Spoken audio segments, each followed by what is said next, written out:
Hey, good afternoon, everybody. It is May 4th, 2026. May the 4th be with you. You know what's coming. The worst wiki impression you've ever seen. All right.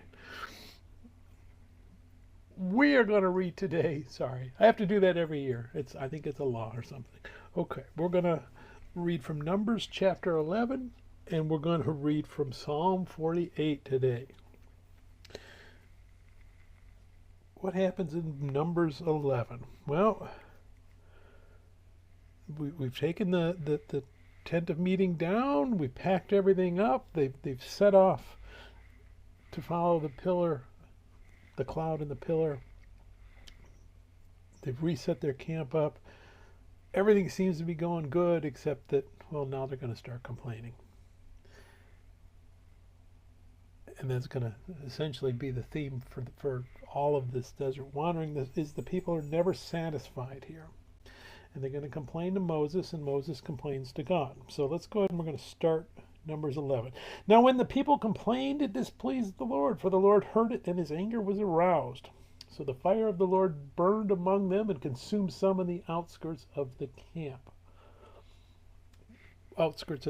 I guess, yes, the sense is when the Jewish people came out of Egypt, some Egyptians came with them, some other foreigners came with them. They would have not have necessarily, they don't have family, so they're not in the family encampments. They would have been on the outskirts, and they're starting to grumble, well, we were better off before. I don't know why we came out here. And God starts to punish them, because sin is going to start wiggling its way through the camp. You got to wipe it out early. Verse 2, then the people cried out to Moses, and when Moses prayed to the Lord, the fire was quenched. So he called the name of the place Taberah, because the fire of the Lord had burned among them. Now the mixed multitude who were among them yielded to intense craving. So there's the mix of people that came out with them. So the children of Israel also wept again and said, who will give us meat to eat? We remember the fish which we ate freely in Egypt, the cucumbers, the melons, the leeks, the onions, and the garlic, but now our whole being is dried up. There is nothing at all except this manna before our eyes. So the outsiders agitate, and the Israelites take up that cry. Oh, we're hungry, let's go back. Verse 7, now the manna was like coriander seed, and it's colored like the color of bdellium. The people went about and gathered it, ground it on millstones, or beat it in the mortar, cooked it in pans, and made cakes of it. And its taste was like the taste of pastry prepared with oil. And when the dew fell on the camp in the night, the manna fell on it. So God was giving them manna to eat. Then Moses heard the people weeping throughout their families, everyone at the door of his tent, and the anger of the Lord was greatly aroused. Moses also was displeased. So Moses said to the Lord, why have you afflicted your servant, and why have I not found favor in your sight, that you have laid the burden of all these people on me? Did I conceive all these people? Did I beget them, that you should say to me, carry them in your bosom, as a guardian carries a nursing child to the land which you swore to your fathers? Where am I to get meat to give all these people? For they weep all over me, saying, give us meat that we may eat. I am not able to bear all these people alone, because the burden is too heavy for me. If you treat me like this, please kill me here and now, if I have found favor in your sight, and do not let me see my wretchedness. So Moses says, you know what, I've had it, God. If that's what you were going to do, just kill me now. I can't handle all these people complaining to me, because they can't complain to you directly.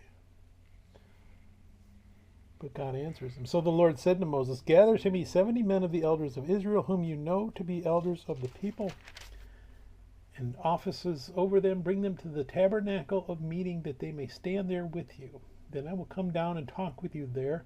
I will take of the spirit that is upon you, and will put the same upon them. And they shall bear the burden of the people with you, that you may not bear it yourself alone. Then you shall say to the people, consecrate yourselves for tomorrow, and you shall eat meat. For you have wept in the hearing of the Lord, saying, who will give us meat to eat? For it was well with us in Egypt. Therefore the Lord will give you meat, and you shall eat.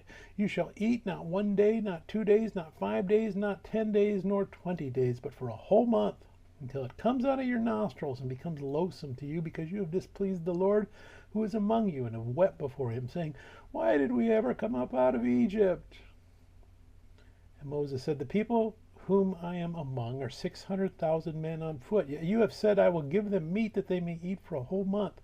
Shall flocks and herds be slaughtered for them to provide enough for them? Or shall all the fish of the sea be gathered together for them to provide enough for them?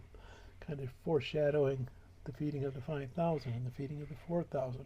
And we saw the 70 men, that that's what Moses' father-in-law Jethro told him he ought to do. But we didn't see evidence that it had been done. Now we're seeing evidence that God said, yeah, that's what we should do to take some of the pressure off you. Verse 23, and the Lord said to Moses, has the Lord's arm been shortened? Now you shall see whether what I say will happen to you or not. What's impossible for men is possible for God. So Moses went out and told the people the words of the Lord, and he gathered the 70 men of the elders of the people and placed them around the tabernacle. Then the Lord came down in the cloud and spoke to him, and took of the Spirit that was upon him, and placed the same upon the 70 elders. And it happened when the Spirit rested upon them that they prophesied, although they never did so again. So this was a one-time event. And prophesying isn't, they're not fortune-telling, telling the future. They're worshiping God, quoting scriptures, praising God, that kind of thing.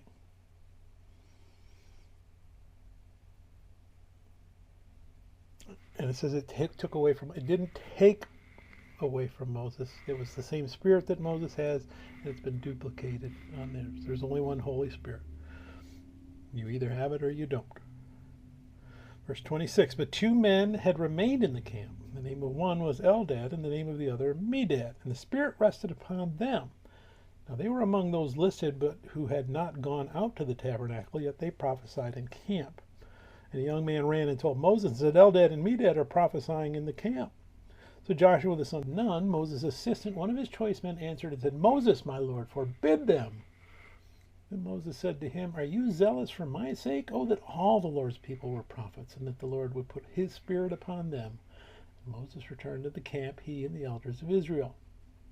Now a wind went out from the Lord, and it brought quail from the sea, and left them fluttering near the camp, about a day's journey on this side, and about a day's journey on the other side, all around the camp, and about 2 cubits above the surface of the ground. So all these quail are flying around about knee level.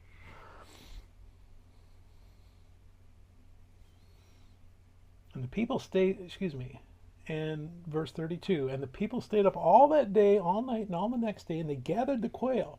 He who gathered least gathered 10 homers, and they spread them out for themselves all around the camp. But while the meat was still between their teeth, before it was chewed, the wrath of the Lord was aroused against the people. And the Lord struck the people with a very great plague. So he called the name of that place Kibroth Hattava, because there they buried the people who had yielded to craving. From Kibroth Hattava, the people moved to Hazeroth and camped at Hazeroth. Well, I thought we were going to get a month's worth. Yeah, they got a month's worth in one day, and glutted, got themselves stuffed, got sick, and died from their gluttony and from their disobedience.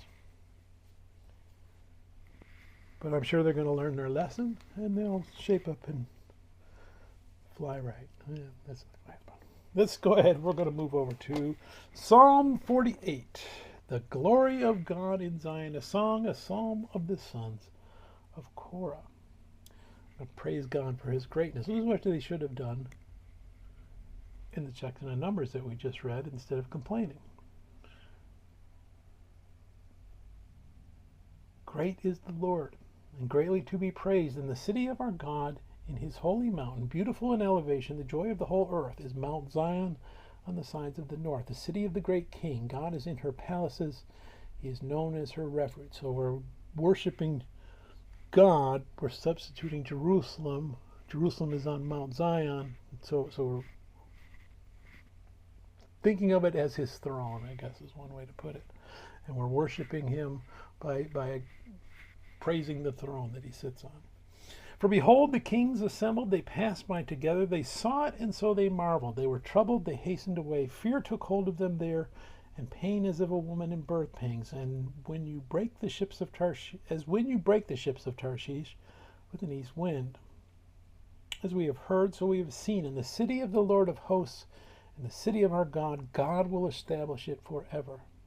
In foreshadows of the kingdom.